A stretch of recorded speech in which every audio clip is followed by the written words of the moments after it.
What's up, guys? You are listening to the SplashTag podcast. If everything behind the scenes works out, this will be the first officially published episode.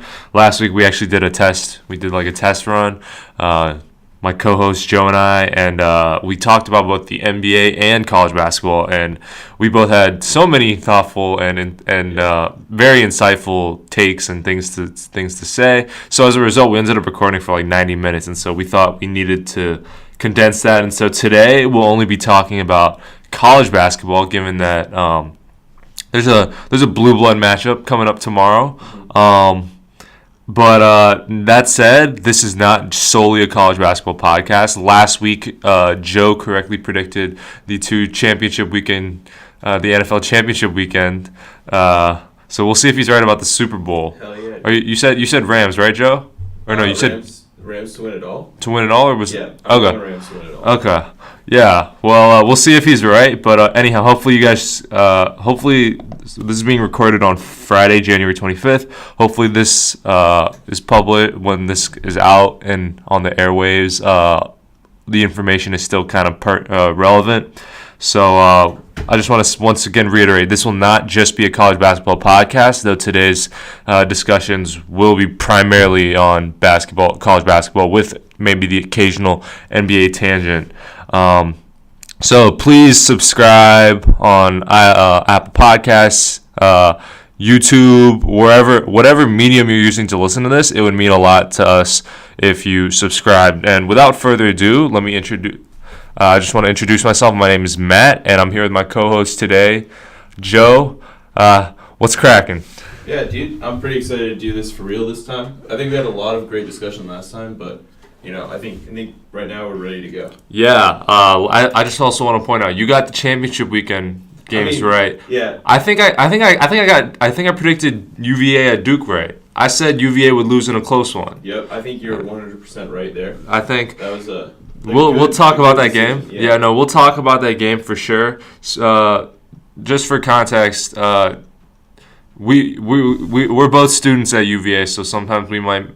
If Joe says we, that's usually he's talking about UVA, and I might mention that I saw like Kihei Clark at the gym last night. He was wearing like jeans and shit though, like he was just like chilling. But and then another one of the freshmen who Cody Statman. Oh, I saw them. He was shooting around, but yeah. So anyhow, if that said, we both do go to UVA, but we try to keep things pretty objective. That doesn't mean we won't occasionally go after certain fan bases, but we'll leave that up to. It's all the fun in the game. It's all the fun in the game. Yeah.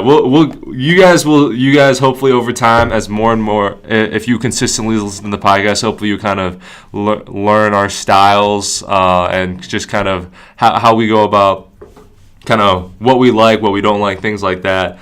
But without further ado, tomorrow actually is the Big 12 SEC Challenge, and so to start off, I was thinking why don't we run through the games? If it's not as notable of a matchup, we can just do quick pointers, like essentially just like couple quick pointers. Maybe the other chimes in if they have anything else to say. But for the big matchups, and I think we know which ones are the big matchups, we can have a little more in-depth discussion. And so I mean, we can start, I think, just chronologically. Yeah, that's what I was thinking. Right off the bat, though, I did want to say I do like how the Big 12 SEC Challenge. I like how it happens in January. Like it's conference season has just begun, and like conference season is like just begun, and you get a little break, and you get to see a couple marquee matchups on a Saturday. And it's one more chance for teams to add to their non-conference resume. So I really like that. I've enjoyed. I think they moved it to January in 2016, and ever since then, for what it's worth, I always remember at least one of the games being really good. Yeah. So I think sadly we're gonna run through all the games, but I think the slate this year is actually pretty bad overall. Yeah. I think I'll get into that, but. I think most of the games are kind of one-sided. So obviously we can talk about like Tennessee, West Virginia. West Virginia is having maybe their worst season ever under Huggins. I'd say it's maybe it's up there. It's the first time he started 0-5. Yeah. So a tough season for them, while Tennessee is clearly one of the top-tier teams, which we'll get to later. Mm-hmm. And then obviously there's kind of some lopsided matchups. Kansas State, Texas A&M. Kansas State has a fantastic defense and should run Texas A&M off the floor. Even Oklahoma, Vanderbilt. Vanderbilt's pretty bad. Vanderbilt lost Garland, which is a real bummer because I thought Garland looked good. Yeah. I thought he looked good in the games that he played, and then I kind of liked Shimi Shitsu. Yeah. But we watched that game. I think we were both going for Vandy. But yeah, I love some upsets when it doesn't happen. Obviously to Virginia. But I think some good games are one of the 12 o'clock games is good. Iowa State, Ole Miss. Yeah. Obviously a ranked matchup, which is one of the only two this year. Yeah. That's okay. So real quick, Iowa State and Ole Miss. Both of these teams have been kind of Jekyll and Hyde-ish. Yes. Iowa State beats Kansas. Yeah. Beats Kansas. Keeps it close at Fog Allen when they play a second time. Beats Texas Tech. Texas Tech at Texas Tech. Yep. And then I think they lost to K-State, which is acceptable. And then they lost to Baylor, which I think unacceptable. And Baylor's not bad, but if you're Iowa State and you want to be a Big 12 contender, you gotta beat Baylor. Especially, I'm pretty sure wasn't it Baylor at home? I think. Oh no, okay. So they lost at Baylor by 3. Then they lost to Kansas State. I mean. Okay, but even then, so they have 3 Big. They're 4-3 in Big 12 play. Yeah, and for the past couple of years, they've always been that that team that you see in mid conference that'll knock you off one game. They won at Kansas a couple years ago with Monte Morris. They've always been that basically that trap team. Yeah, I think absolutely. In order to take, they're always fringe top 25. They always slip in, 5, 6, 7, 8 seed into the tournament. But I think to make that leap into a better category, into the higher category, to start challenging Kansas for the Big 12 title, they've got to start winning these easier games. You can't drop games at Baylor. You just can't. Even though it's away, you can't do that. I get that the Big 12 is hard to win away, but that's the mark of elite teams. That's why Kansas won 15, 16 times straight. Yeah. It's because because those home games that they're supposed to win, they win 99% of the time. It's just not dropping the easy games. That's honestly what makes it a great team great. It's not only beating other good teams, but not dropping the easy ones. Yeah, I mean, Iowa State had a good couple years under Hoiberg, or it was actually just a 2-year stretch under Hoiberg where they were a 3 and a 4 seed, or no, they were a 3 seed both times, and then Hoiberg left. Steve Prohm inherited his players, got a 4 seed, and then in recent years, like you said, they've been more kind of on and off, as in they haven't proven to be consistent enough to be among the Big 12's elite. There was a stretch where they were winning the Big 12 tournament, and I know Steve Prohm won it one year, but for the most part, like you said, if you want to challenge Kansas, you gotta win those home games. That's why, or not just home games, but also teams against the lower half of the Big 12, even on the road. That's what made last year's Texas Tech team so close to beating or dethroning Kansas, was that they were able to win on the road, and they won a lot of their games at home until Keenan Evans got hurt. But as for this game, it's being played in Mississippi, so that's tough and for Iowa State. Speaking of Mississippi. They basically were a little under the radar, and then in 1 week they beat Auburn. They won at Mississippi State. They jumped into the polls, and now they've lost to LSU, which is fine. They lost at Alabama. Not only did they lose, they got blown out by Alabama. That was a weird game. Yeah. So, what do we think? What do we think happens here in this game? So right now, I think both teams are kind of a little bit wishy-washy. They're off one of their a 500 stretch where they beat a couple good teams, lose to a couple bad teams. So I'm gonna have to give this one to Ole Miss. Home team. It's a home team. I think that's just what the spread indicates. When it's such a tight game, you gotta give it to the home team. Yeah. But I gotta give a shout out to we gotta give a shout out to Mario Shayok. Yeah. I mean, it's always tough to see a guy, especially how important he could be to this team this year, balling out. I mean, props to him. He took advantage of his situation, and now he's not, I wouldn't say the star of Iowa State, but he's pretty integral to what they do. Yeah, and I mean, Iowa State's done a really good job with transfers, so I'm sure that year off helped him a lot, whereas if he stayed at UVA, he obviously wouldn't have had that year off, and who knows? I mean, obviously, I'm sure things would be different just because he would have had to play, but Bennett would have had to play him as a senior, and maybe that means less minutes for Guy and Jerome. Probably does, honestly. So I mean, who knows? But yeah, I enjoy watching him play. He's averaging like 20, so good for him. I agree with you that when there's like a coin flip type of a game, you got to go with the home team. But part of me just thinks that Iowa State might just be better. I think that's possible. So I'll take Iowa State in this game. We'll see what happens. But also, what podcast do you know is starting off their rundown with Iowa State Ole Miss? I'm pretty sure it's just us. Yeah. Pretty sure it's just us. Yeah. Anyhow. I was thinking for a second, everyone's going to jump right to Kansas, Kentucky, but you know. Yeah, we're taking our time. We're going chronologically. Yeah. Okay, so the other two noon games we can do quick hits on. Baylor, Alabama. I think that's Bama. Ooh, it is in Waco. It is in Waco, but Alabama just They just smoked Ole Miss. They just smoked Ole Miss, yeah. And they barely lost a squeaker at Tennessee, just a 3-point loss for them, and they beat Missouri. So it's been a great stretch for them, I would say. And they beat Kentucky. They did beat Kentucky. That was in late December, or early January, but yep. So yeah. I think I'm gonna go Bama. I think I'm gonna go Bama here as well. Yeah, I mean, unless Baylor finishes in the top 5 of the Big 12, it looks like they're not gonna miss the tournament just because they've done a little damage. In the wrong sense of the word, in the non-conference, losing to like Texas Southern. So I'm gonna go Bama as well. Quick hits, TCU, Florida. So TCU just lost Jalen Fisher, and he's transferring out too. And I actually think I'm just dropping a nugget. I have no sources whatsoever. I'm not. Just FYI, I'm not really plugged into the whole sources game, but this is just me looking into a crystal ball, which we'll actually get into a little bit later. But I think Jalen Fisher's gonna transfer to Memphis. Interesting. I think he's from Tennessee. I think that Penny Hardaway is a salesman, and Memphis is building something. And it doesn't make sense for him to transfer. It doesn't make sense for him to transfer to Tennessee, because they had 5-star combo guard next year, Josiah James, and Jordan Bone's gonna probably be back, and so that leaves me thinking Vanderbilt and Memphis as two places he would strongly consider. I can see it, dude.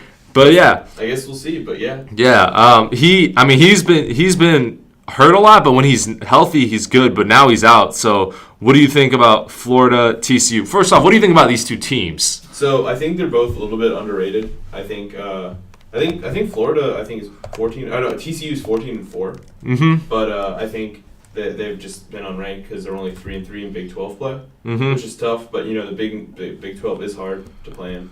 So. They don't really have like a marquee win. They're all their ranked or tough games. They lost to Lipscomb, which tough. Hey, it happened. It happens. It happens, but especially but I will say though, every single one of their losses was away, except for Lipscomb. So they lost at number 7 Kansas, at number 23 Oklahoma, and at Kansas State. Kansas State is tough. So those, I guess we'll see as it progresses, because their next Big 12 game is another one at a tough team at Texas Tech. So they've had a pretty rough schedule to start Big 12 play, but I could see them making a push later when they have Texas, when their last 3 games are Texas Tech at home and Kansas State at home.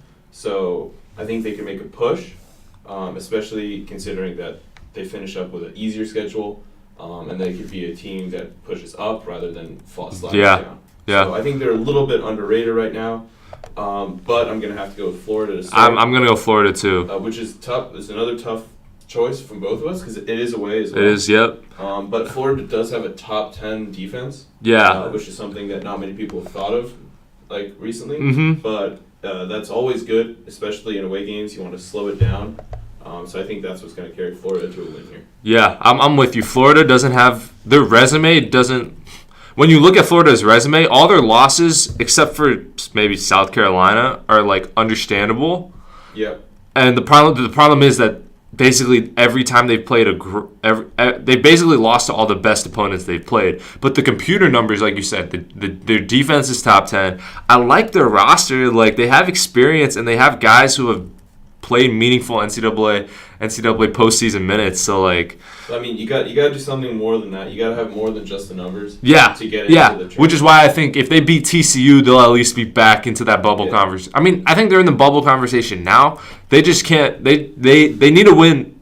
I would say it would really be nice if they win at TCU and then they, finish in the maybe the top 5 of the SEC. Get a win at Auburn. Get a win at Alabama. You need to beat one of Ole Miss or Kentucky at home, which are their next 2 games. I'm not gonna put the pressure of going to Tennessee and winning there, but that would be impressive. I think that would lock them in. Yeah. Maybe, but if they went to Tennessee and beat them, but I think this one's gonna go to Florida. I think Florida as well.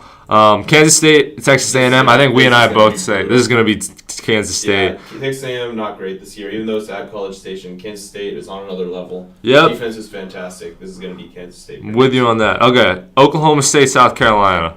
I think Oklahoma State is a little better this year. No, sorry, they're under 500. South Carolina was pretty bad in the non-conference, and now I think they're 5-1 or 5-0. They're 5-1 in the SEC. Which is big. They do have a marquee win versus Mississippi State and versus Auburn. Both those games were close. The Mississippi State game went to OT, and the Auburn game was a 3-point win. Both those games were at home. Plus, they went to Florida and beat them. That's another. Yep, that's an impressive win. Also, beating Vandy at home is always tough. Vandy is a tough place to play at. So I think they're good. They had a pretty rough schedule to start. I mean, going to Michigan and then having to play Virginia back to back. I mean, that's tough, pretty brutal. Yeah, but you don't want that. But then they have some weird losses.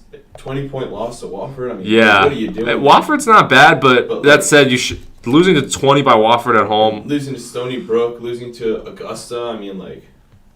They lost to Augusta? That was a preseason, but still. Oh, shit. Like, what are you I didn't even see that. Yeah. Wow. Okay. At Wyoming. I mean, they have some really questionable losses to start the season, but I think they're starting to put it together.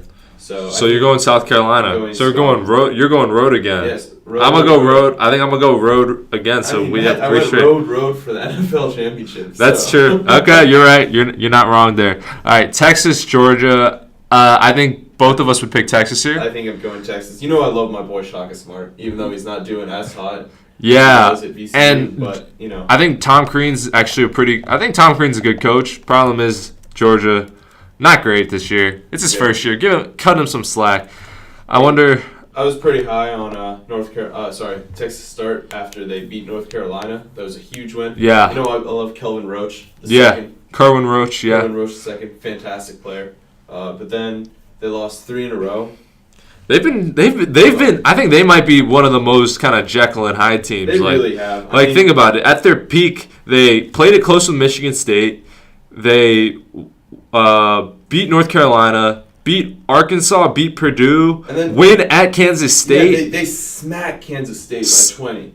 That was crazy. And then on the other side, they lose to Bradford. But then their losses are close too. They went. At number 7, Kansas lost just by 2. Yep. Texas Tech lost by 6, and then they just beat number 20 Oklahoma. So, but you can see all these losses and wins are just all super close. It's like who am I seeing tonight? Yeah. So I mean, at least we can say that it'll be an exciting game because Texas seems to whoop out those close games. So hopefully, if they make the tourney, I would love to see them because it would definitely be exciting games for everyone.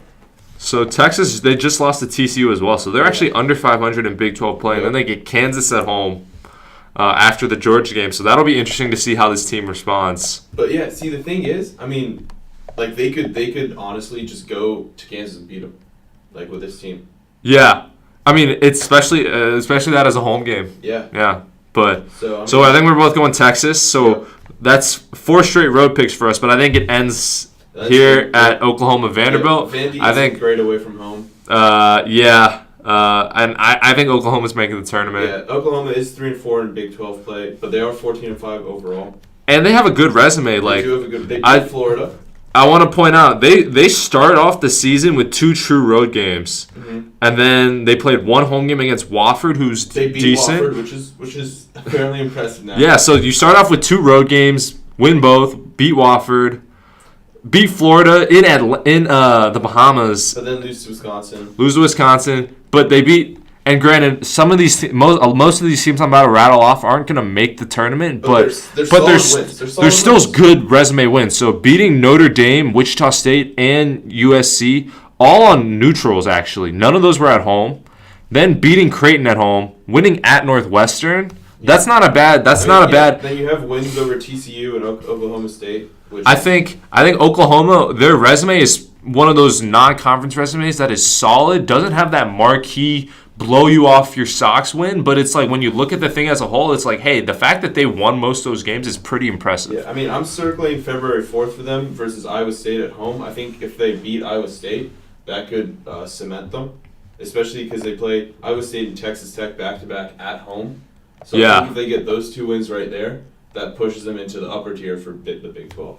Okay. Yeah. No, I'm with you. So we got Oklahoma. We got a home game again. I mean, we're picking the home team again with West Virginia, Tennessee. Yeah, we kind of hit on this. We don't even have to talk about We kind of shout out Grant Williams. I mean, it could have been something if they played in Lubbock. Morgantown. Yeah. But, West Virginia away from home at the number one team. Tennessee got out of their usual trap game versus Vandy. Yeah. But, yeah. I wouldn't be surprised if this was single digits, but I don't see Tennessee. I don't see Tennessee losing it. Yeah.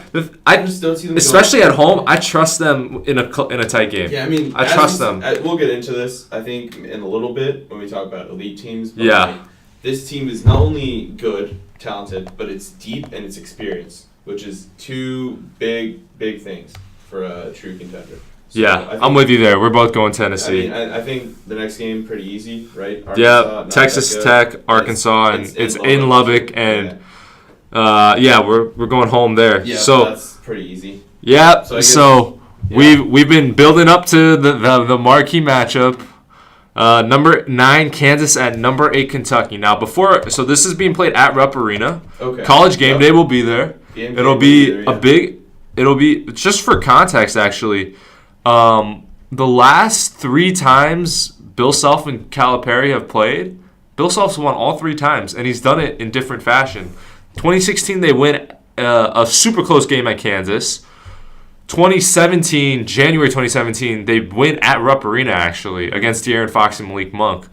That was Frank Mason. That was the Frank Mason, Josh Jackson team. And then in the Champions Classic, November 2017, they win on a neutral. So the last 3 times they played in a different venue, and Kansas has won all 3 times. So my question is, does Kentucky end that 3-game skid to Kansas? My opinion is an emphatic yes. I think Kentucky. So remember it's hard to forget, but they started off by giving up triple digits to Duke, and that kicked off a 118. 118, right? Will Duke go undefeated? 118. You're 118. Right, which turned out to be pretty stupid in retrospect. Then they dropped a bad one in OT to Seton Hall in the City Hoops Classic. That was actually a great game. I agree they shouldn't have lost that, but that was a great game. That was a great game. Their other loss was also great. Alabama, only a 2-point loss. Yeah. So better than a 34-point loss. Yeah, I'll give it. But then remember, they have some big wins too. They beat North Carolina. And then they went. And then One at Louisville. Louisville's a good team. They were in control of that game too. They were up double digits the whole time. And then that was, I would say, one of Harrow's better. He dropped 24 in that game. He was the Battle of the Bluegrass MVP. Yeah. No, he was balling. He was good. He kind of broke out there because he dropped 21 at A&M a week. And then he was he delivered in the clutch against Auburn. Oh, 100%. So that's what I'm saying. They're back-to-back wins off ranked teams at number 14 Auburn and versus Mississippi State. And Mississippi State, they were in control. Yeah. 21-point win. They're playing. I mean, they just have such a great combination. I think now, like Higgins is an elite defender. Yeah. For sure. And Harrow's really come into his own after he really tried to take over versus Duke, and he did not. Didn't work out so well. But I mean, It's real tough to start your college career against Duke and be as confident as you are and go against these like 5-star number 1, number 2, number 3 draft picks. Yeah. So it's real. I'm gonna say it's tough, but I mean he put his head down. We even thought like he might redshirt like as a fringe, or he might transfer, or he might not be ready for Kentucky. Mm-hmm. But it turned out to be Quade. who decided. Quade bit the bullet, and it's been good for their rotation actually because now Higgins and it's just Higgins and Quickly with the ball handling responsibilities. So I think shortening the rotation has actually been good for them because I think sometimes too much having too much talent is an issue. I think the reason why shortening the rotation was good is because most of these guys, none of them are in that top 5 NBA pick status. In fact, none of them are. Yeah. Keldon Johnson's the highest draft pick on this roster, and he's probably in that maybe 7 to 14 range. Yeah. But the point being, like, when you have Towns, Willie Cauley-Stein, Trey Lyles, Booker off the bench, and then a bunch of, like, good, like, college players who are All-Americans in high school, like, I'm talking, like, top 5, best at their position type of guys. Mm-hmm. Then you can say, okay, let's run, like, 9 guys, right? But here it was, like, they had 3 point guards, and none of them were, like, none of them were, I would say, at least not yet, incredible, like, top 5 at their position type of guys in the college sport. So I think the Quade transfer, I think it'll be good for both sides. Yeah, and I think on the other side of the coin, obviously, Kansas has a big loss with Azubuike. Yeah. Not having him is going to be tough. Another issue. I mean, obviously, Dedrick Lawson is a baller. He's been really good. Yeah, and then LeGerald Vick has LeGerald Vick cooled off? Yeah. The issue is he was clutch in one game, and then now he forces them to be the de facto last shot taker, and he hasn't been great. Another issue for still them, 46 from 3. Yeah, not bad. He's still good, but he kind of. But I remember there was one game where he was like 8 for. I think he was 10 for. I'm googling this. And then the issue is Quentin Grimes not as good as they thought. He was their 5-star this year, and he's really not showing up. I would say. I mean, his last few games, 0 points versus Iowa State, 8 points versus West Virginia, 6 points versus Texas, 7 points at Baylor, 5 points at TCU. Yeah. If you really if you get a 5-star and you're putting him in that position, I mean, he's got to bring you something. So I think while Kentucky's guards have started to click, Kansas still has some figuring out to do. Yeah. Especially, I just think it could have been a lot closer had it been either at Kansas or they have Azubuike. Mm-hmm. But not having Azubuike, while it does, I will say though, it does help them in crunch time situations because Azubuike used to be a huge issue free throw liability. At the free throw. But I think I'm gonna give this one to Kentucky. What about you, Matt? I'm gonna go with the home team as well because I think Kentucky is trending upwards. Okay. Well, like you, I also think Kansas has figuring out to do, so they're kind of trending a little downwards. I also just think Kentucky has a higher ceiling. I personally was not that high on Kansas as a title game, national champion contender, only because yes, they had this really good resume, but I wasn't liking how they were getting a lot of those wins, and then you lose all your size and height when Azubuike goes out, and now you're basically playing a lot of small lineups with Lawson at the 5. Yeah. And Lawson's really good, but who else am I trusting here? I mean, LeGerald Vick can hit shots, and like you said, their freshman guards, both who is it? It's Grimes, Dotson. McCormick hasn't played too much, but Grimes and Dotson, they've been on and off to say the least. So, and I'm definitely, as a whole, and this is solely off of kind of what I've seen when I watch them play. I'm not as high on Kansas this year. Yeah. Not as high on Kansas this year. So their underlying numbers indicate that they're actually better off in a 14 and 15, not in the top 10. Yeah. I think Kansas is, when we get to tourney time, they're probably going to be still a top 10 team because they're going to get their Big 12 win. Yeah. But I'm circling them as a early, round of 32, Sweet 16 upset. Yeah, it's just that I don't think anyone in I think the Big 12 has a lot of good teams, not a lot of great teams. What I will say, though, Kansas in 1 or 2 years will be a force to be reckoned with. If they keep their current crop of 5 stars and get a couple more, I think they could be big. Yeah, I mean, I absolutely can see that. And most of these guys are gonna stay. Yeah, that's what I'm thinking. Because none of them really have first round top 10 upside. Really. Yeah. Right as of right now, obviously. I mean, anything can happen. Mm-hmm. But as of right now, I don't see anyone being all right, time to go to the draft. So I think I think in a couple of years they could be really something. But Just for the record, so LeGerald Vick went 8 for 8 from 3 against Vermont. Vermont. Yeah. But I mean, that's 8 for 8 is 8 for 8 against any D1 team. Yeah. That's tough. I mean, I'm not shitting on him or anything. Like, that's tough. Yeah. Who do you think has who do you think has the better resume up to now? Kansas or Kentucky? Because Kansas does have Kansas a win. does have wins. Kansas has Michigan State, Marquette, Tennessee, which is big. Tennessee is big. Wofford. They smoked Wofford. They beat Villanova. And then, other than that, then it's just conference wins. So, Oklahoma, TCU, Texas, Iowa State. I think it actually has to go to Kansas because Kentucky does have. They have basically Carolina, Carolina, Louisville, Auburn, Mississippi. Yeah, you're right. But that said, do you think Kansas is going to finish on the higher seed line No. to end the season? You think Kentucky? Yeah. So you think Kentucky would have to beat Kansas, split with Tennessee, get at least one win on Tennessee, yeah. Regardless of when that happens, and then you can maybe drop one other SEC game. I think that's acceptable. If it's an away game versus like a medium At Ole Miss. Yeah, at Ole Miss. At Florida. If it's a tough game, yeah, I could see it happening. I think that's acceptable. Okay, so yeah, I just think that Kansas is going to take losses. Like they've already lost to West Virginia. I think Azubuike, while being less important come tourney time, but that's super important to have like that go. Especially in the regular season. Yeah, like that's what carries you. Yeah, I just think. Let's see. They still have to play Texas Tech twice. Yeah. Texas Tech is on the downslide, but they're still talented. They're still good. Mm-hmm. Like they still got Culver. Got Culver. Yeah. I mean, they're just gonna be there's just so much stuff to deal with in the Big 12. So. Yeah, fair enough. So those are our Big 12 SEC Challenge predictions. Not the best crop of games this year, but still a lot of down teams. But we still get Kansas, Kentucky in January.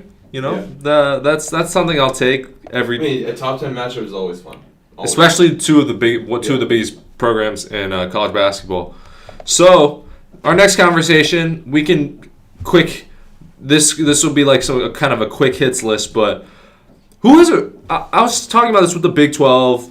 I think it applies to the SEC. I think it applies to that Big 10 as well. So who has a realistic shot at winning the title? And when I mean realistic, I'm saying like their fan base should reasonably say, if we don't make it to the Final Four or the Elite Eight, Final Four, that would be pretty disappointing. And or just like who can you trust to make it that far? So is anybody really elite? Is my question. How I look at it.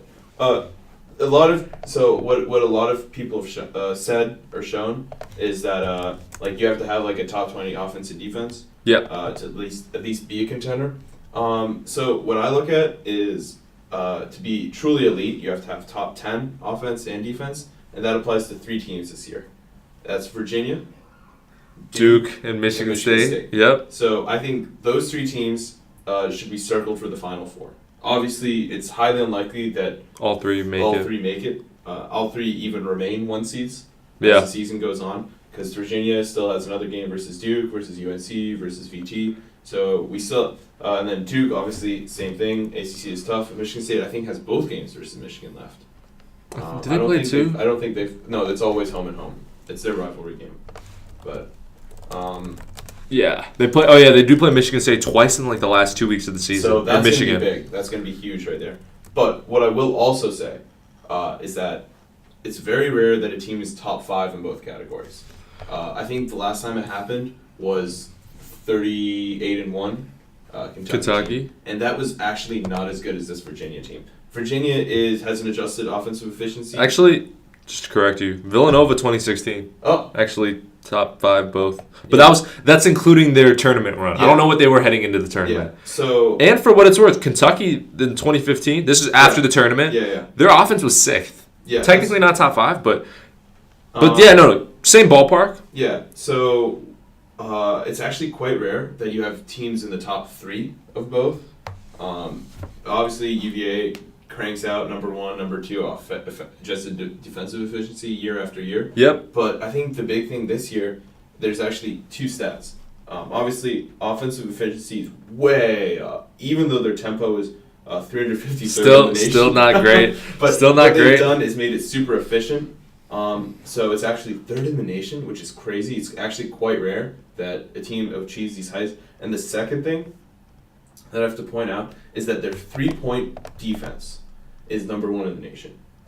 Wow. Which was a huge issue for the pack line in the past. Yeah. Often people say the pack line is super susceptible. Takes a hot hand. Takes a hot hand. Yeah. And then I think Tony Bennett has allowed us to stretch it a little bit more, to defend those threes, because I think he's realized the importance of both shooting threes, which has impacted our offensive efficiency, and then guarding the three. Because we're 12th in the nation at shooting threes, and number 1 at defending threes, and that's really why we've taken the height from just another team that burns out early or can beat good teams but not great teams, to the number 1 at least adjusted team in the nation. Yeah, so I think obviously Duke is elite.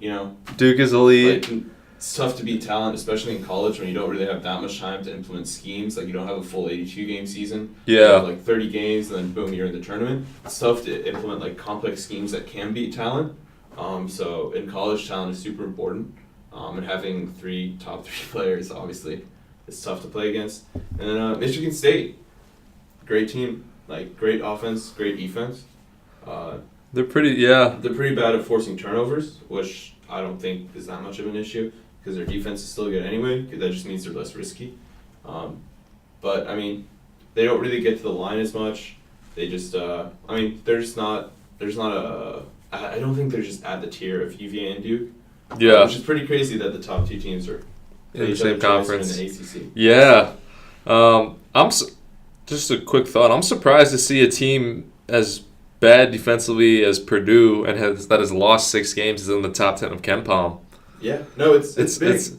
But I mean, the issue is they've lost almost every single loss. It's been super close, and it's been to like a respectable opponent. Yeah, so I can get that, but it's just all luck. I guess that's what happens when you adjust for luck, because like it's just like a shot that rims out, and then the opponent makes a really tough 3, and then boom, it's over. Or like that's what I'm saying. Like, Purdue's gonna be really underranked come seeding time if they make the tournament. I think they will. And then we talked about this before, but Carson Edwards. I mean, he can make any team pay. Yeah. It's crazy how many close games they've lost. That's really interesting. I just wasn't expecting to see Purdue of all teams in the top 10 of KenPom, and now I'm looking. I'm like, wait, what? Nebraska in the top 15. That's definitely something. Definitely something. And then, Nevada. That doesn't surprise me that they're in that KenPom has them in 19. Yeah. Yeah, I'm just trying to see if there's anything that is totally super surprising. Yeah, I mean the top 30, 34 looks fun, reasonable to me. Yeah. Yeah. Anyhow, as for elite teams, it's just that this year I feel like we always say, oh, there's parity, except for the year where Kentucky was undefeated. We always say there's parity, and for me, I guess what it is this year is that I don't see a lot of teams that I just straight up just trust. As in I say that team on both ends of the floor I trust can get it done. There's a couple, and I just feel like there's a lot of good teams, teams that I'll say good as in they can be they can be anywhere from a 7 to a 3 seed. I see a lot of those teams. So what I mean is the Big 12. I feel like a lot of those Big 12 teams, the Iowa States, the Oklahomas, the Kansas States, I feel like they're all in that 5-6 range, but none of them are 2-3 can make or you would reasonably bet on making the Final Four. No, and honestly, the same goes for the Big 10. Outside of Michigan State and Michigan, and we'll talk about this in a second, but I don't know. It's Purdue's probably going to be an 8-7, 7 tops. Just because of the Maryland could actually be a 3 or 4, but we'll see about that. But it's there's all these teams in the Big Ten that I think will make the tournament, but I'm how many of these guys are actually Final Four level? Yeah. Maybe just 2. And the more I look at it, I just feel there's only 6 teams I would say are quote unquote Final Four or bust expectations, right? You have the 3 you mentioned. I'd say Gonzaga, Tennessee, and Michigan. Say that's about six. Those six. Yeah, I mean, there's probably like 4 have. spots, and one team there's always like one lose. I think in like the last like 6 or 7. It's been a while. There's ever since. It's never always been chalk. Like except for basically every year since 2013, there's always been a 7 seed or lower in the Final Four. Yeah. So, yeah, it's just I just don't know if there's elite teams I try. Like, here's the thing. And when I look at the numbers, obviously I point right to Virginia, Duke, Michigan State. Everyone with Virginia is going to be skeptical. Absolutely. Everyone is going to be skeptical, and you know what? They can remain skeptical. We'll see what happens in March. Right? So there's that. People are going to say, "Oh, well, you know, when it's, you know, crunch time in you know, the most important situation, they're not going to come through." Duke, okay, you want to say Duke's elite? Sure.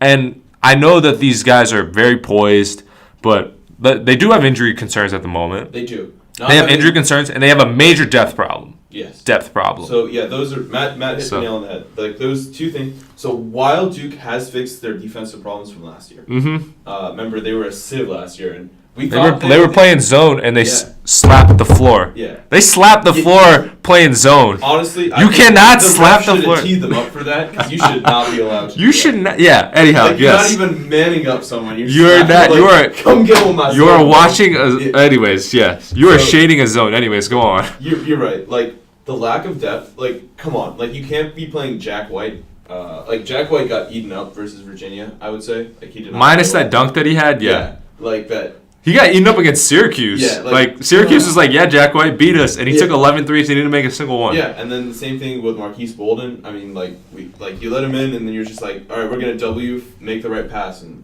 Bolden just can't do that. It's not anything against him, but he's not like Ethan Happ. Yeah. Right? Like Ethan Happ did kill Virginia because that's what we force people to do. But like outside of like basically the 4, right now it's 3. Not having Trey Jones, I think, really did impact Duke. Mm-hmm. They did make a lot of like tough double-teamed layups, but those shots won't always fall. They weren't generating actually that many open looks. They weren't generating that many open threes without Trey Jones. I think Trey Jones helps them get those better looks that they should get. And while Zion has just week in, week out produced those like crazy, like I'm double-teamed, but you can't stop me anyway. RJ also does that. He likes those ISO plays, but like one day, just like Kentucky, those shots aren't going to fall. And you really need it, and that's like something important because you have to have an offense to rely on when you're we're just gonna ISO you into oblivion and it stops working. Yeah, so Duke, like I said, there's those concerns. Michigan State, I guess we'll see how they do against Michigan, but I don't think anyone's thought of them as a lock. Yeah, that's what I'm saying. It's just like the numbers indicated. The numbers indicated, but the eye test, you're just like and then they a lock though? Honestly, I would say Gonzaga is a team where the eye test would suggest that they should be in the Final Four. And then the numbers, I didn't realize their defense was not great. Like, it was like in the 40s. Like it's like almost a first word problem, like having like a, I don't know what KenPom says, but I'm on like the Torvik test, and that's like a 14th ranked defense. Okay. Like obviously, like I mean, it's a first world problem. Like 14th ranked defense. Yeah. Okay, that's not as bad as what KenPom says. So KenPom has him at 43. Oh. Which surprised me. That is big. Yeah. Yeah. My point is just I don't see like there's no I don't feel like there's a juggernaut. Of course, with the amount of attention and coverage they get, Duke is the perceived juggernaut. But they're not a juggernaut. They're not at all. They're not a juggernaut. They lost to Syracuse at home. They lost. I mean, not only that, but like generally when you're juggernauts and you lose, it's always like when a team gets absurdly hot. Like there's I forget like it's a championship game in like 80 something when Villanova just hit like 80% of their shots. Yeah. Like it's a nuts game like that where you're just like, all right, it's not even basketball anymore.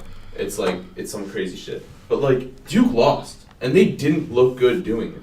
Yeah, like Zion was good, but even in crunch time when it got tight, it wasn't. The ball was like it wasn't like Zion was just able to get his own immediately, like in that zone in overtime, you know, and especially with lanky physical defenders in Syracuse. That guy, I'm forgetting his name, Pascal.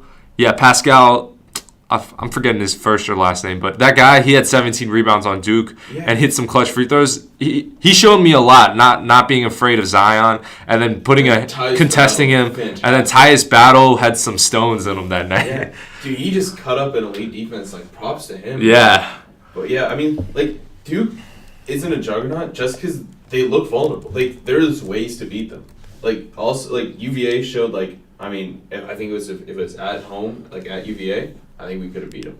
Yeah. I think that's what's going to happen. Same thing with Gonzaga. Gonzaga ran with them all night and ended up beating them. So I think they are vulnerable. Obviously, they're better than 90%, 95% of teams, but say you just take two like top 30 teams, like you're just like, all right, fuck it, like Duke play like Buffalo or something. I think Duke's winning. Yeah, like, yeah. Like we're not trying to say Duke is bad, but are they the? But once it comes Final Four time, you're playing another elite team or an absurdly hot team. Like, I don't know if I'm just penciling them in and just not even thinking about it. Yeah, that's fair. Next up, everyone wants to start off. By the way, Joe, congratulations to us for getting 45 minutes into a podcast and only mentioning Zion briefly. Yeah. I just want to say that. But anyways, everyone has their Zion watch. Before we get to the Zion watch, we at SplashTag, we like to be a little bit different. We're going to do a Ja Morant update.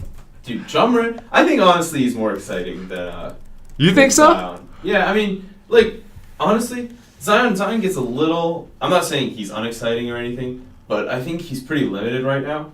For example, against UVA, I think he's, okay, not to get too much into Zion because I really want to talk about Ja. Yeah. Because, but Zion was pretty limited. He refused to take threes. That means he's not as confident in his shot. Mm-hmm. And, Matt, I love overconfident players, which is 100% Ja Morant. Yeah. Like, that dude is brimming with confidence. But yeah, so they played last night against Belmont. And I tuned into that game. Worst games. Yeah, so did you watch the game? I watched some of it. Okay, so he gets hurt 100 seconds into the game. Yeah. Rolls the ankle, runs to the locker room.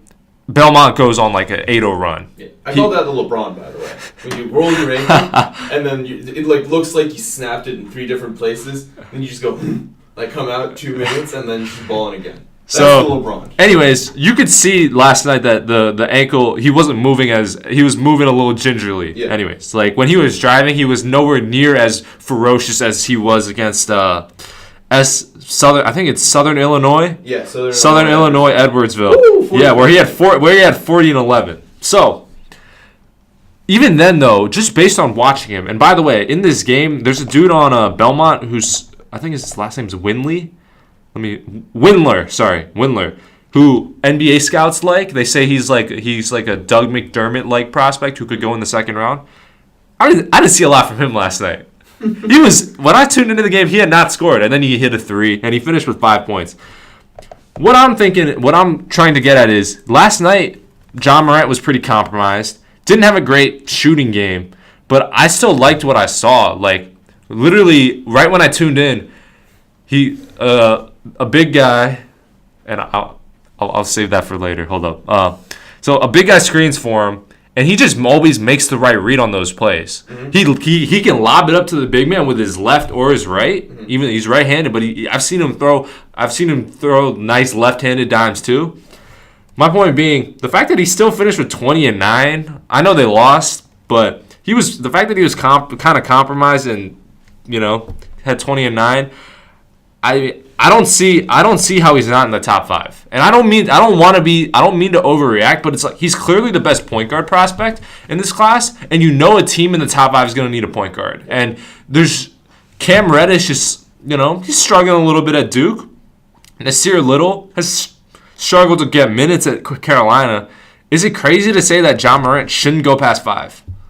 Okay, so I think I want to say one thing because I have a lot of thoughts on this too. Sure. But remember, I think yesterday, when Tennessee played, or was it 2 days? 2 days ago. 2 days ago, and that dude dropped like 22 for 22 free throws. 23 for 23 actually. Yeah. And the announcers were acting like it was like the craziest thing in the world when literally last game. SIU Edwardsville. 21 for 21. He was 21 for 21. Yeah. And they're like, oh my god, I haven't seen this for so long in college sports. And I was like, what? So this happened like a day ago. And it happened to a guy that people are talking about. Yeah. It wasn't just some. It wasn't just some. You know. It wasn't just Christopher Robin from from Nowheresville. You know what I mean? So it was like some like Jackson State player like just going like when they drop like 100 on like a D3 team. No, yeah, like he did it, man. All right, so that's my one thing. Like, come on, guys. Like at least do a little bit of research. But what I will say, first of all, last game he went to the free throw line 12 times though. Yep. So even though he was that shows that he was still aggressive. Still aggressive. He was still driving the ball. Yeah. It was just like a lot of times he was a little bit slower than you anticipate. That's something important. Like usually when you're a little hobbled, you throw out bad shots. But he knew what he was doing. He was like, all right, if I can't elevate, if I can't get to the rim the way I want, at least I'm going to draw some free throws. Yeah. And he's a good free throw shooter, shooting 80% on the year. Obviously a great 3-point shooter, 34% on the year. So those two numbers indicate for the NBA that he'll be at least a league average shooter. Which is something important for a point guard. Because obviously, like, it's tough to be like, for example, like Lonzo or Markelle Fultz, where you straight up can't shoot. Yeah, it's tough to play like that.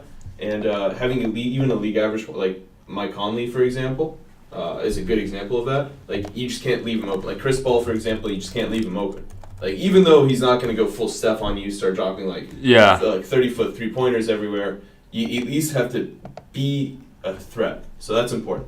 So I don't, and then the other issue I have with John Morant is that his turnovers are a little high. Yeah, what I like. He also has the ball in his hands so much. So I think that has to be pace adjusted, for example, or usage adjusted. So sure. Five. Okay, first of all, Trae Young also struggled with this, and he went top 5. Yeah. So obviously not the worst thing, and he played a tougher schedule, but on a better team, for example. I don't think Murray State even compares to Oklahoma of last year. Yeah. So I don't think 5 turnovers a game is the worst thing in the world. I just think it's something to notice. But on the other hand, really 3-point shooting. But I think you're right. You hit the nail on the head. His vision is crazy. I think he opens up a ton of looks for Murray State that they straight up just wouldn't have. Yeah. Like even if he took like a normal point guard, even if he took, for example, like Higgins or something from Kentucky. Yeah. I just don't think he can do what John Morant does. Even though John Morant isn't elite on defense. He has the height and the speed that you tools. like. Basically. I think for defense, 2 things are important. Your physical profile. So do you have the tools to be an elite defender? And number 2, like just your engine. Like, are you willing to put in the work? Because willing to put in the work is a great indicator of how good you are on defense, both in college and the NBA. And I think he is willing to put in the work. I like his work ethic, and so I think he definitely shouldn't even go past top 3. Okay. So the reason I say this, and I think I've texted Matt about this before. Well, we know who 1 and 2 are. Yes. Regardless of who picks regardless of what happens, 1 and 2, 1 is going to be Zion, and you can see that teams are actually pretty open about tanking for Zion. Like Fizdale last night was like, "What's going to happen? We lose more games." Like when he's talking about like Enes Kanter as a cancer for his team or whatever. So I think teams are pretty open about tanking for Zion. Yeah, he's a pretty remarkable prospect. He's very unique. But when you look at the other teams that are even tanking a little bit, so I'm gonna say they're the 5 bottom teams are the Suns, the Cavs, the Knicks, the Bulls, and the Hawks. The Hawks, yeah. Okay. So I'd say the Hawks last year have their point guard, and the Cavs have their point guard. Sexton. I don't think they're willing to burn 2 picks in a row. Yeah, that's fair. So I just think it's a sunk cost thing. But the Magic are in desperate need of a point guard. TJ Augustin is not the answer. The Suns need a point guard, dude. That's just the Suns are need a point guard wasteland. Like, which is crazy considering how many point guards they had. They went from 3 to none. They went, yeah. So, and the Bulls need one. I don't really trust Chris Dunn or Denzel Valentine as a point guard in the future. I think you just need someone who can pair with. I think if you pair John Morant and Zach LaVine together, that could be something. That could be an athletic backcourt. And then the last thing I will say is that the Grizzlies are falling into the under 20. And there are also rumors about them putting Mike Conley on the block. I think if they move on from Conley and they slip, because I think so the Grizzlies are at 19 wins and the Hawks are at 15 wins. The Magic are at 20 wins.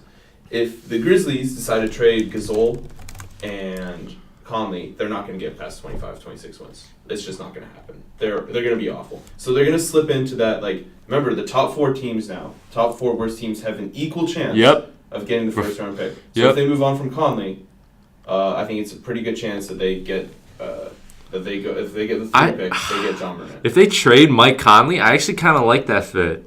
Because they really want someone who's a ball handler to play with Jaren Jackson. That's what I'm saying. Jaren Jackson's great. He's starting off great. He has his ups and downs, but it's tough to not a great rebounder at the moment. But he's It's just like, honestly, I feel so bad for this man. Like, he's playing at Michigan. Just like at Michigan State, he's forced to play out of position. Yeah. Like, this man's played 2 years at the 4 when he's clearly the perfect stretch 5 in the NBA. Like, he's so.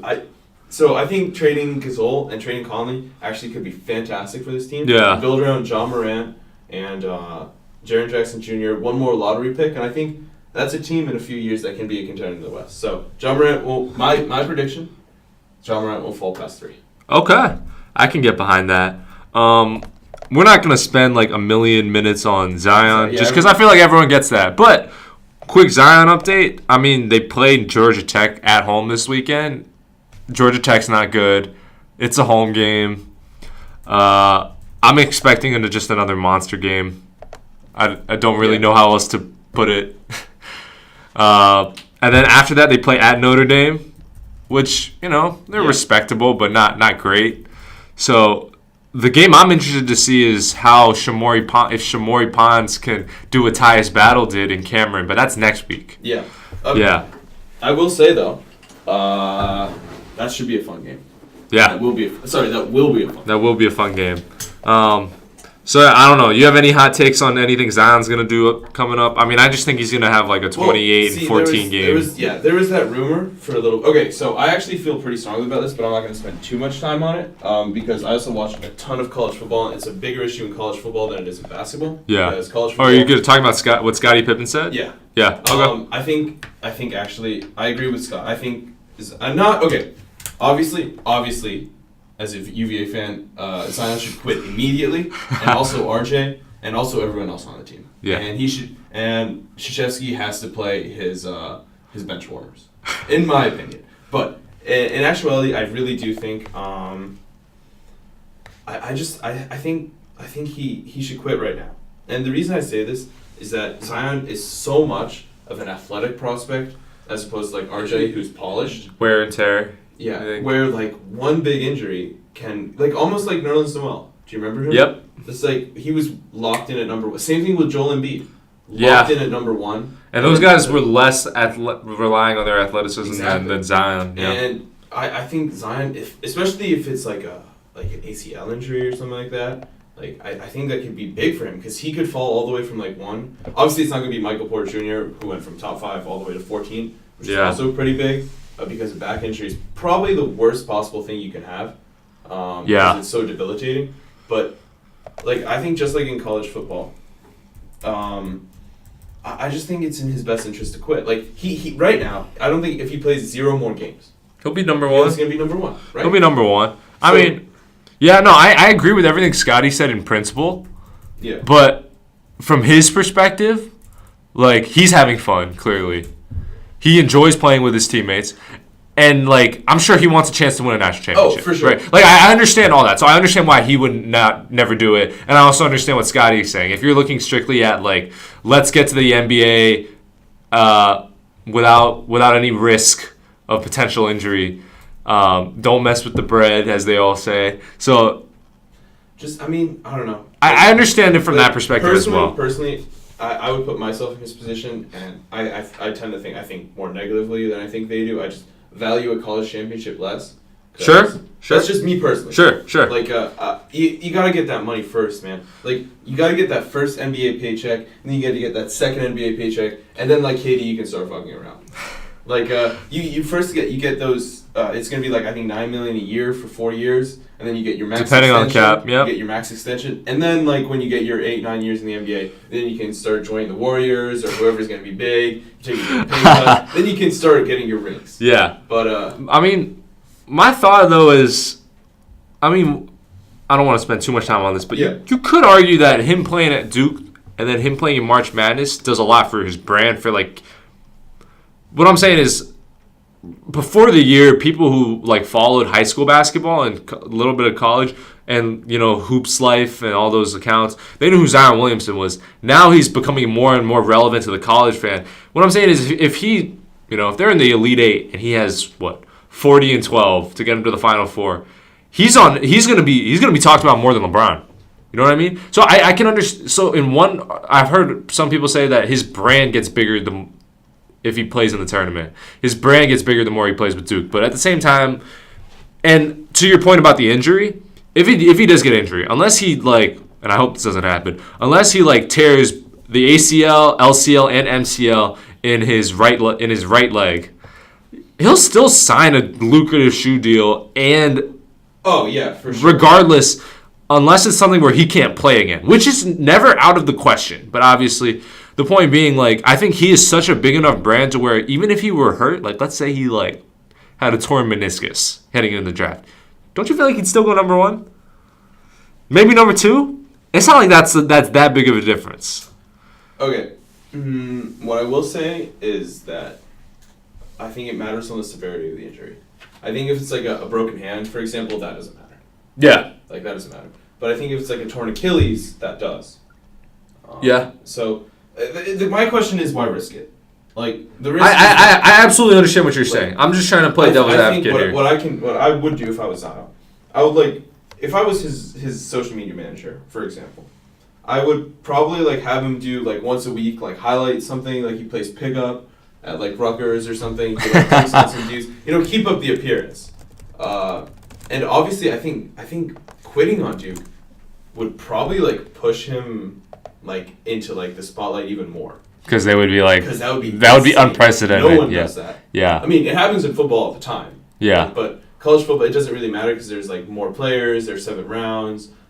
People aren't even the number 1 pick actually, or the prospective number 1 pick actually quit on his team. Who was it? So Joey Bosa. I've seen Joey the name Bosa on OSU. Hurt himself in week 4. It was supposedly a 3 to 4 week injury. So he just sat it out. He quit. He was I'm dropping it. I'm done with OSU. I'm not playing any bowl games. I'm done. And he's still gonna be the number 1 pick, even though in college it's a lot harder to maintain that number 1 pick, especially if you're not a quarterback. Yeah. So, I think in basketball, if he quits now, not only it's gonna send shockwaves, and also it'll everyone is gonna be talking about it, especially if Duke loses early. Yeah. If Duke loses, that is true. It'll be imagine if they had Zion. So that's true. I think yeah, I agree with you. I mean, I understand everything you're saying. I also recognize that it's not gonna happen. He's a 19-year-old kid. He wants to live the college life. Yeah. But yeah, I mean, it's really personal. If you're willing to if the value of playing in college is worth the risk of hurting yourself, and you're spent as a top 10 pick anyway. Yeah. Just live your life, man. Yeah. This is unrelated, but 2 things. First off, when I laughed earlier during Murray State and I said I'll save that for later, it was because I wanted to say, I don't mean to be disrespectful, but number 32 on, you know how there's been some conversation is Zion fat? Yeah. Number 32 on Murray State, that dude is a stretch mark 5. No disrespect, because he moves well, and he was finishing well through contact, and he's not slow on his feet. But no disrespect to him, but I was dang. Do you remember Joshua Smith on UCLA and Georgetown? Georgetown, yes. Yes, Joshua Smith. Anyways, he looks like Joshua Smith. Yeah. Hold up. Oh my God. Yeah, dude, Matt, I was thinking the exact same thing. I was I don't mean to be disrespectful, because he's 3 years ago on Georgetown. Dude just ran through people. I was oh my Lord. Hold up, wait, I'm gonna find number 32. Sorry. Oh, Darnell Coward. I'm sorry. This guy is not bad. I mean, Matt. But sorry. So I just pulled up a Google image. Absolute unit. I'm saying if let's just say he's definitely a little fatter than Zion. Anyways, so that was my first random thought that I didn't want to go too off topic. The second thing is, just as a super random nugget, I had a dream last night, and this is not. I had the weirdest dream. I guess this just shows how much of a basketball nerd, college basketball junkie I am.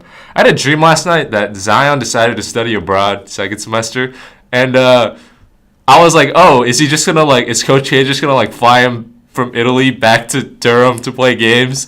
And I never really got an answer to that, but I did have a dream where Zion Williamson announced he was gonna study abroad. It's just the weirdest thing ever. That's what I'm saying. I remember 2015. I had a dream where Cornell upset Cornell, who was not in the tournament, upset the undefeated Kentucky team, and I woke up in the middle of the night with I woke up sweating. I was like, let me check my bracket. Holy shit, what happened? But yeah, anyways, I just wanted to share that. I don't think Zion's actually going to study abroad, and I mean, it's a little too late now. It's a little too late for that, but yeah. So I just wanted to mention that. Real quick hit. Indiana. First off, I just want to say if you're listening to this while you have a cup of water on you or you're eating a meal, please pour it out for Indiana Hoosiers fans. And I'm not even trying to make fun of them. They get Romeo Langford. And they're having a pretty solid season. A lot of red, Matt. And then they just lost 5 in a row. Now, to be fair, at Michigan, at Maryland, at Purdue, at Northwestern, 4 road games. The only one where I expected them to actually win was Northwestern. Mm-hmm. And then they got smoked at home by Nebraska. And Nebraska's not bad. So I recognize that this is not we just got beat by Rutgers and we're about to get our butts kicked by Illinois. I recognize that. Now, the good news is Indiana ends the year. Their last 2 regular season games are at Illinois and home versus Rutgers. So hopefully you can get 2 wins there. 2 wins. But on top of that, they see one of their best NBA player, Victor Oladipo, out for the year. It's a tough week to be an IU fan. So the problem is they have their next home game is versus Michigan. Now, if they get that, I think, they're playing today, I think they're going to win that game. Interesting. I think they're going to turn it around. But they get Michigan, then they get 2 road games, one at Michigan State, which is obviously a tough place to play. And then it's just where are the easy wins? Rutgers, Illinois. They only play Illinois once. Or no, they already played Illinois once. I guess Ohio State now? Maybe, but even at Ohio State, which they're not playing at Ohio State, but I guess this leads into your question here, Matt. Who makes the tournament in the Big Ten? So obviously you got 2 locks, Michigan State and Michigan. I think Maryland's a near lock. Maryland's a near lock. Real quick point. I was going to say, the 3 teams that are not making it 100%, Penn State, Illinois, Rutgers. Yeah. Northwestern probably doesn't make it. Probably not. Ohio State went from top 15 to garbage so fast. Yeah, I mean, they lost to Rutgers. Holtman's not having a great month. Northwestern has a shot, I guess. Yeah, but I just don't think they get the big. I don't think they're going to get the big wins. And then, so they're already 3-5 in the conference. So wait, okay, so hold on. We mentioned the 3 bottom dwellers. Northwestern, that's 4. And then Ohio State's, they're on the bubble now. Yeah, they're definitely on the bubble. So, okay. So does Indiana make the tournament? I think so. You think so? I think so. Can they, at what seed line is my question. Now, 11, 12 maybe? So they did beat Marquette. They blew out Marquette. They blew out Marquette. That's a good one. Well, they're playing. They blew out Marquette. Barely. They should have beaten Arkansas. They should have beaten Arkansas. I don't know what else to say. And they beat Louisville. They beat Butler. That's Louisville and Butler. Big one too. So here's the way I see it. They need to basically win most of their home games. If you lose to one of Michigan or Michigan State at home, sure. And then you need to pick off one good team on the road. And I don't mean an incredible team. I'm saying if you can beat Iowa, not lose to Rutgers, and then just win the road games you're supposed to win, and then be respectable at home. Yeah. See, what I have to say is about Indiana is their home away splits. So usually when you play college basketball, you generally win more at home. Yeah. I think it's fair to say you win more at home than you do on the road. So generally you have something, I'd say, like Ohio State, where you're 8-4 at home and 3-2 away. That's a pretty normal thing. But Indiana is 10-1 at home and 1-6 away. Their home away splits are insane. Yeah. It's so interesting to see how different they are at home and away. Let's say they beat Rutgers, which is their next road game. Do you think they can beat Michigan State, Minnesota, Iowa, one of those 3 on the road? Yes, I think they might beat Iowa on the road. The good news is they have a lot of home games coming up. That is good news. And then they also get to end on Illinois and Rutgers. Yeah. So I think there's a clear path That's more than most other teams. There's a clear path for Indiana to make it to the tournament. Yeah. What I was gonna say is, you know what? This kind of they're 3-5 in Big Ten play. Mm-hmm. This I could see them having. This reminds me not reminds me in terms of the arc, but I could see them finishing with a 10 seed, just like the 2015 Ohio State Buckeyes, who were also led by a freshman guard, and then pick off a 7 seed. I could see it, and then lose to a 2. But I mean, so that team finished 11-7 in the Big Ten. So they had 7 Big Ten losses. This team could probably go 10. So the Big Ten plays 20 games now. So I think this team could go 11-9, or maybe 12-8. That's a stretch. But So 12-8 is definitely enough. 12-8 can get. I mean, they can go 12-8. Let's say they lose to. Let's say they lose at Michigan State. Let's say you lose at Michigan State, at Minnesota, and then you lose to either Michigan or Michigan State at home, and then you beat Wisconsin at home. Yeah. That's 3 more losses, and then you'll be 12-8 in league play. Yeah, and then they'll be cut. Rack up a couple easier wins in the Big Ten tournament. Yeah. Basically, they just can't go 5. They can't go 500 in Big Ten play. Yeah, I think it's a good path to make the tournament. So yeah, I think they'll be okay. I mean, what I mean is they can't go 500 the rest of their schedule. I think they'll be in the tournament. Obviously this is not an ideal time to be pulling for the Hoosiers. I mean, the Hoosiers fans are probably freaking out, saying fire Archie Miller, but I think they'll be in the tournament. Yeah, I think they'll be in the tournament.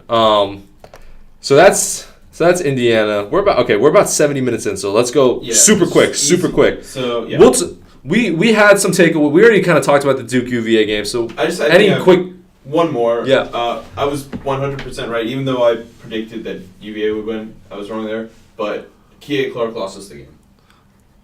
Should I tell him that next time I see him at the gym? 100%. I walked past him yesterday. First of all, That dude is not 5'9". Not 5'9". You think he's shorter? He's like 5. He's a stretch 5'8", I would say. He's not a big boy. You think so? And how tall are you, Joe? I'm 5'9.5". Okay. So, okay. Because see, for me, everyone 5'9" and under, I have a really bad gauging how tall they really are because I'm 6'2". I'm pretty close to 5'9". That's what I'm saying. You have a better gauge of who's really 5'9" and not. So the reason I say this, I have no problem with short people. I love Isaiah Thomas. I love the way he plays. Like short people are not an issue. Okay. But the issue is, when you're short and you play D1 or NBA basketball, you have to be aggressive.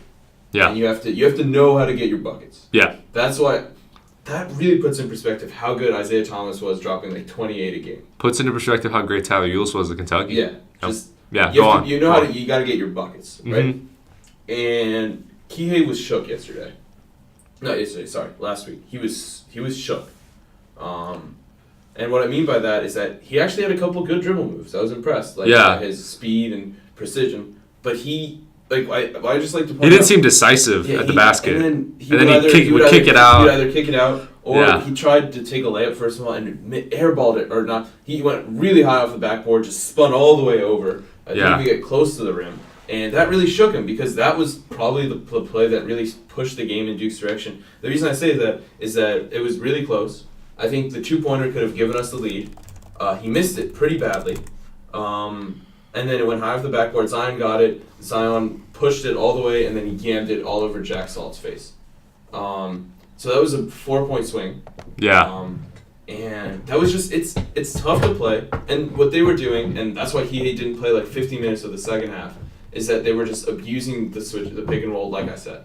Yeah. It's unacceptable, in my opinion, to have someone who literally cannot compete with the top 10 teams, because he can't compete, especially if Trey Jones is back. Trey Jones will also abuse him because Trey Jones is just bigger and stronger. You can't let everyone feast on you like that. So obviously there are other takeaways. Zion was fantastic. RJ was great in the stretch. Yeah. I was really impressed by RJ Hunter's ability to not only DeAndre Hunter, you mean? Yeah, DeAndre Hunter. Because while RJ got his buckets, he does so slightly inefficiently. But DeAndre Hunter was super efficient. Got really tough buckets. Like I honestly thought it was like some Syracuse Mello stuff at times because he was taking those like jab step jumpers, like those fades off the glass. Like I was super impressed by his array of isolation moves, which was pretty important to me. Yeah. Because UVA will need that come tournament time. Yeah. I was impressed by. I was expecting, as I said in the tournament, that we would regress from 3, and we did regress from 3 last podcast. Yep. But then again, Duke also regressed from 3. That was not a good shooting game. Yeah, I think both teams, like, we were like 3 for 13. Duke was like 2 for 15 for 3. Not many teams. We didn't jack it. Obviously, we didn't jack those threes, and neither did Duke. But no one was making their open ones, which was a wash for us. But other than that, Zion's gonna get his against literally every team. Like we threw a key at him, we threw Diakite at him, we threw Hunter at him, we threw the Salt and Diakite double at him. The dude was just eating everything. Like he's gonna get his 20 and 10. But I mean, I think we did a good job on Cam Reddish. Yeah, I said Cam Reddish he struggled. For them. He struggled. Because I think if Cam plays well, it's gonna be a blowout because we can't it's hard to defend those threes. But my main takeaways: Zion was fantastic.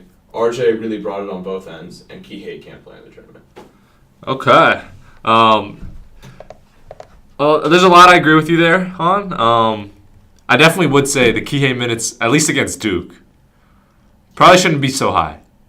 Definitely not. Especially when Duke was forced to go big because they didn't have Trey Jones, so they went big. Yeah. So why are we going to be smaller when they went big? I saw a play where Zion was just sagging off of Kihei, and I was like, come on, you're letting Zion rest on D. You got to make him. Yeah, I mean, if you're going to be small, man, at least make them pay for you got to do something, right? Yeah. It's not enough when you just dribble the ball up in 9 seconds and you pass it to Ty Jerome. And then we have to play 4-on-5 on offense. Yeah. Because, I mean, he had a great game against Virginia Tech. Hit a couple big threes. But, I mean, Virginia Tech, it leaves you more open. They like to play in that up-tempo style. But the issue, and it seems that Kihei likes to play up-tempo. Yeah. Because that's how he can, make those outlet passes. But UVA literally does not play up-tempo. So what he ends up doing is dribbling the ball up the court, passing it to someone we play 4-on-5. So it's kind of inefficient, but it's something that Tony Bennett needs to figure out by tournament time. Yeah, fair enough. Super quick as we wrap up the podcast, let's wrap on a little higher of a note.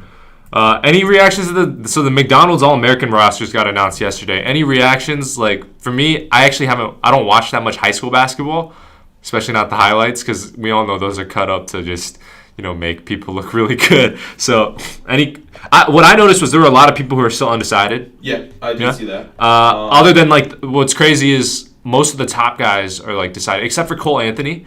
But I didn't have any major reactions. I also noticed when I was looking at their ESPN rankings, a lot of the guys were in the 30s, which meant that there were guys in the 20s and the teens who probably got snubbed. Yeah. LaMelo Ball was not picked. I don't know if that was because he wasn't eligible, but he's ranked 13th on the ESPN 100. I don't know if I would agree with that, but I mean, it's probably some hype. But I mean, I don't really. I also don't. Same. But I did hear from Jeff Goodman. Whose scouting report on LaMelo Ball was, I haven't seen anyone this bad on defense since Shimmer, which is kind of disrespectful.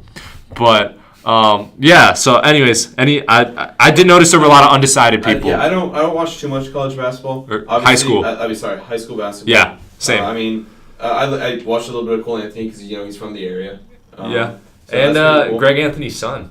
Yeah, that's pretty cool. The other thing I have to say is that I usually pick one guy I like a lot from college, and I want you just to guess who it is.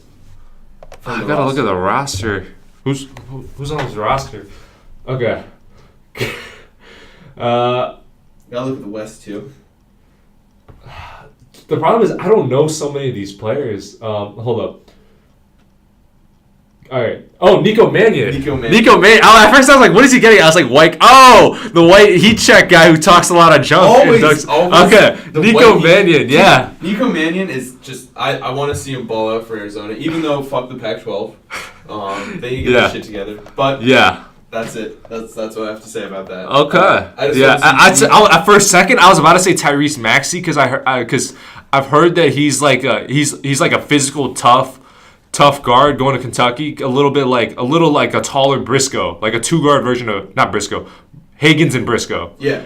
But I was like, I don't know if that's Joe. I don't know if Joe would be typing this guy. I was like, and then I was like, I forgot Nico Mannion. Yeah. Yeah. So that's who I like. It would be fantastic if he just manned up Cole Anthony and just yammed on him. But most likely he's just gonna get eaten up. It's okay. He plays in the. It's fine. It's okay. Yeah. But yeah. That's my. What was I gonna say? All right, just to end. So let's spend like 2 more minutes. Wow, we're hitting the 80-minute mark. We just got a lot of quality content, Joe. Anyways, in the past, I have messaged you randomly with hot takes and predictions, and under this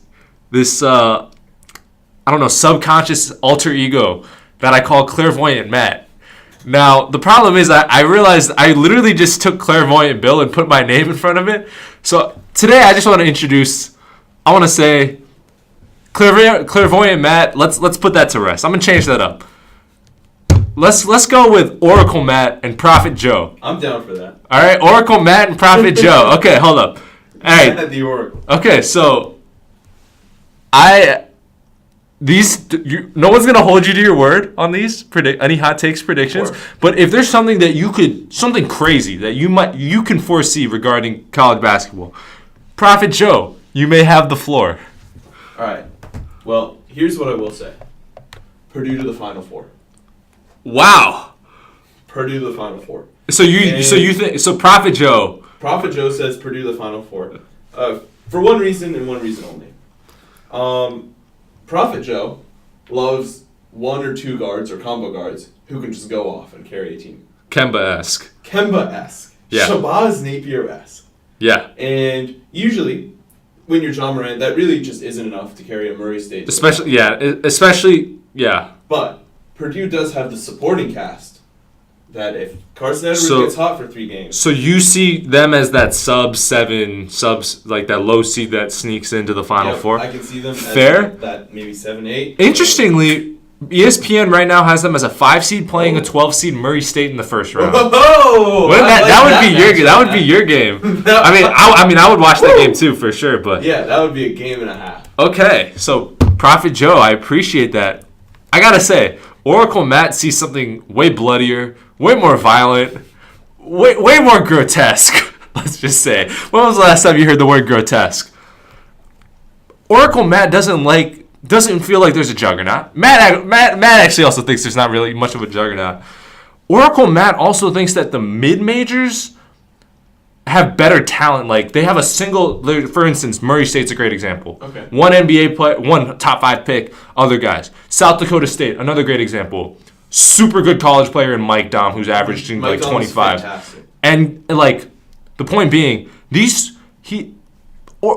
Oracle Matt thinks that the lower seeds this year, they're not great teams, but can they win a single game over an inconsistent high major team? Absolutely.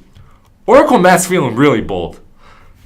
Oracle Matt thinks that this year, seeds 9 through 15 each win a game. Not only that, whoa, okay. Oracle Matt puts a 5% chance at every seed 9 to 16. Yes, I said it. 16 win a game. And give me a second. Give Oracle Matt the floor for like 5 more seconds. He's looking at Joe Lunardi's ESPN bracket, and he sees a game between Kansas and Princeton. You know who he sees winning that game? Don't say Princeton. The Tigers. No. Yes, the Tigers. Hold up. He sees a game between Houston and South Dakota State. Oh, no. You know who wins that? Mike Dom and the Jackrabbits. Yes, I'm going. Yes, I said it. He sees a game between. Where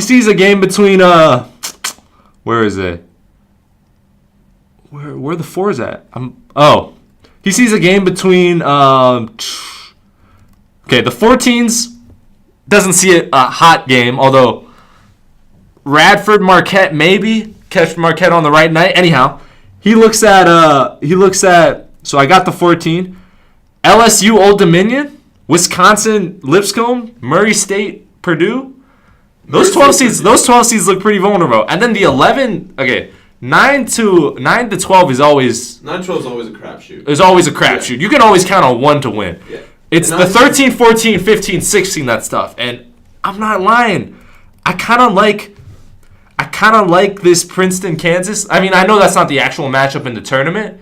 Oracle Matt knows that's not the actual matchup in the tournament. But the point being, these 15 seeds, all you need is one good game. And I just think the level of consistency from the top teams is down this year. Anyways, yeah. Oracle Matt said it. 9 to 15. Okay. One seed on each of those seed lines is going to win a game. Whoa, Matt. Okay. Oracle Matt said it. Matt did not say it. Oracle Matt said it. And then I guess Purdue in the Final Four, according to Prophet Joe. Prophet Joe. Are we sure? Are we sure it shouldn't be Purdue Joe? We'll see. I'll change it. Okay, hold up. If Purdue makes the Final Four, I guess you're gonna be like the Purdue Prophet. I will be the Purdue Prophet. I'm just gonna walk. I'm gonna be their god when I walk. I'll just visit their campus. Tell me, what is a Boilermaker? I think it's something to do with trains. Oh wait, yeah, you're right. Is it the thing? Is it the engine in the behind the scenes that has with the chew? I guess, like, honestly, we could have a whole podcast on just what are the mascots mean. Even UVA has two mascots. We have Oahu, and we have the Cavaliers, and the Cavalier. You're right. And like, what is the difference between the Cardinals and the the Louisville Cardinals and the Stanford Cardinal? Why is their mascot a tree? Yeah, like, a lot of college things could. Yeah, like that's one of the bigger ones. Like, what is Stanford doing? All right, you the Cardinals, I get that. Then we see a picture of a tree, and why is OSU a nut?